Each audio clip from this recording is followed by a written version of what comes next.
Ya, sehat itu amanah. Ikhtiar itu harus kewajiban sebagai manusia.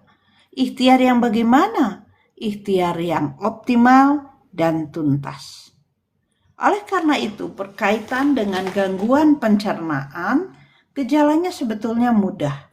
Pertama, perut kembung, BAB nggak teratur, bahkan susah, gitu. Nah, gejala-gejala di persoalan lambung dan perut itu adalah sebuah tanda AB. Nah, bagaimana kita menyikapinya agar sampah di perut yang sebetulnya itu adalah racun tapi tidak jadi bumerang? Bagaimana kita menyikapinya agar kita bisa waspada dan sehingga kita bisa menjaga asupan yang kita makan. Bagaimana agar tetap bersih, bagaimana terjaga halal, dan yang paling penting, kita pastikan thayyibah. Apa itu thayyibah? Thayyibah itu adalah baik dan tidak berefek negatif pada tubuh. Ya, orang yang alergi udang jangan pernah makan udang. Halal, tapi nggak thayyibah karena dia alergi. Idul Kurban, ya, itu terjadi di bulan Zulhijjah. Kemuliaan bulan Zulhijjah dimulai dari tanggal 1 Zulhijjah. Ketika orang sudah melakukan ibadah haji, ya, di 1 Zulhijjah, itu adalah seremoni ibadah hajinya, maka apapun yang dilakukan, di dalam hadis dikatakan lipat gandakan amalan di bulan Zulhijjah. Allah menyukai amalan-amalan tersebut. Kenapa? Karena Allah perintahkan di dalam hadis, perbanyak amal soleh. Ustadz Adi Hidayat mengatakan, bagi orang yang tidak biasa saum sunnah maksudnya, maka ketika di bulan Zulhijjah dia mau saum 1 kali saja, itu sudah memperbanyak ibadah. Bagi orang yang sudah terbiasa Senin Kemis, dia akan melakukan Senin Kemis dan ditambah hari lain sehingga dia menjadi saum Daud, itu memperbanyak ibadah. Apa hanya saum? Bukan. Apapun kebaikan di bulan Zulhijjah adalah amalan yang Allah sukai. Disunahkannya perbanyak. Apakah mau saum dari tanggal 1 sampai 9 Zulhijjah, atau mau saum tanggal 9 saja, atau mau saum di bulan Zulhijjah Senin, Kamis, dan 9 Zulhijjah. Itu terserah. Karena perbanyaklah, bukan kewajiban. Nah ini. Tetapi hal penting dari kurban, ya, orang yang beribadah haji akan melaksanakan ibadah hajinya, dan kemudian tanggal 9 itu di Arafah, kita melakukan saum sunnah Arafah di tempatnya masing-masing. Nah, di dalam saum sunnah itu adalah bukti pengorbanan. Di dalam hadis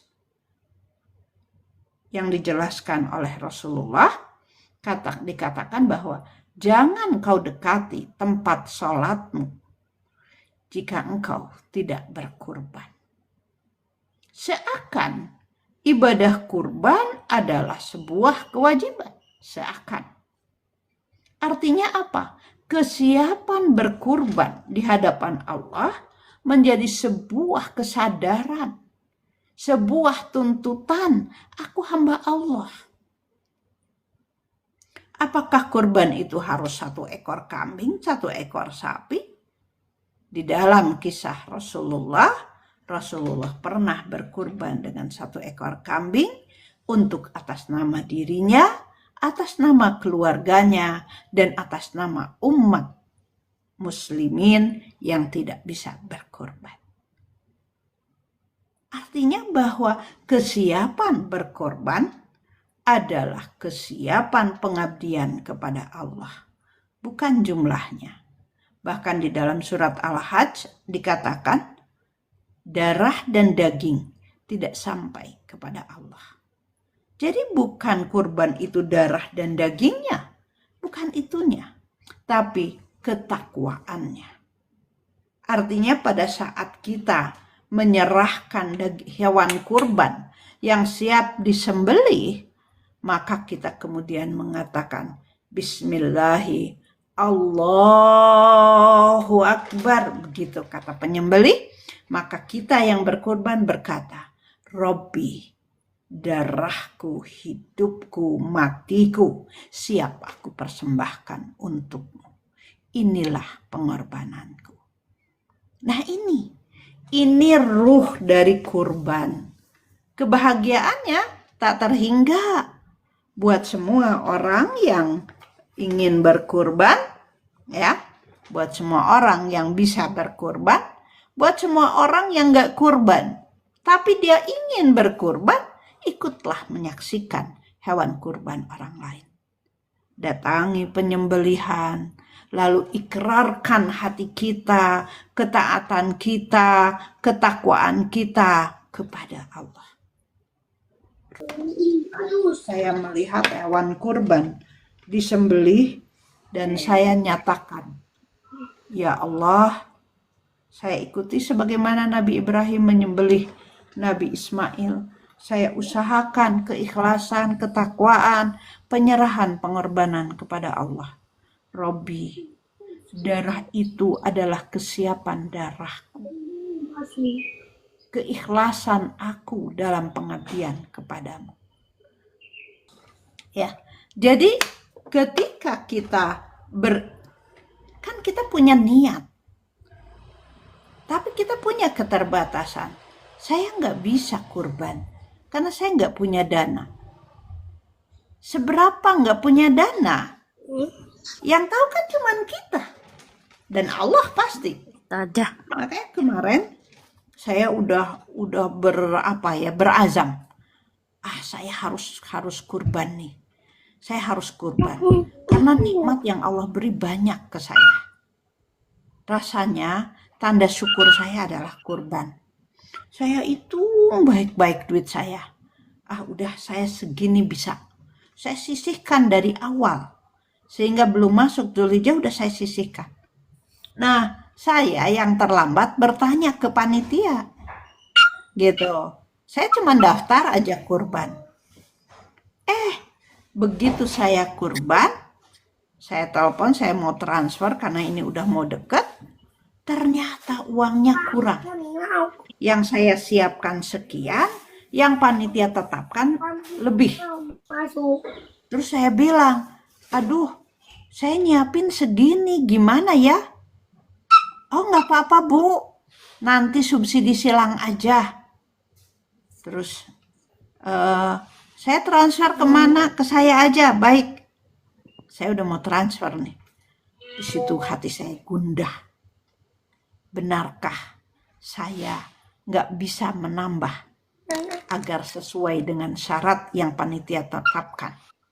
Haruskah saya dapat subsidi silang? Pengennya sih pengen. Uang saya memang udah nyediainnya kurang. Cuman saya udah daftar di situ. Lalu saya mau transfer sesuai yang saya azamkan. Tiba-tiba ada rasa takut. Kok kurang? Apa betul kamu tidak bisa mencukupkan sesuai syarat? Astagfirullah. Bukankah rezeki Allah itu banyak? Bukankah pertolongan Allah itu dekat? Kebayang gak sih kalau aku katakan aku terbatas rezekinya sehingga nggak bisa mencukupkan uang sesuai yang panitia minta. Aku takut Allah membatasi rezekiku karena aku menganggap kurang. Akhirnya saya bilang, Bismillah ya Allah, aku paksakan, aku transfer sesuai dengan jumlah yang Engkau berikan dan semoga Engkau cukupkan. Sembuh. Nah ini, jadi betapa kejujuran hati kita di dalam rizki yang Allah beri itu sulit. Kita sering merasa kurang. Seberapa kurang itu nggak jelas. Kita sering merasa terbatas. Seberapa terbatas itu nggak jelas.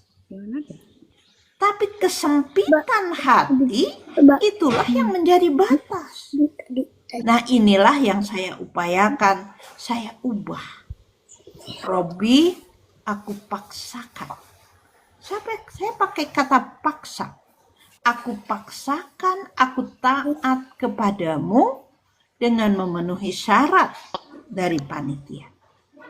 Semoga engkau cukupkan kebutuhanku sampai akhir bulan.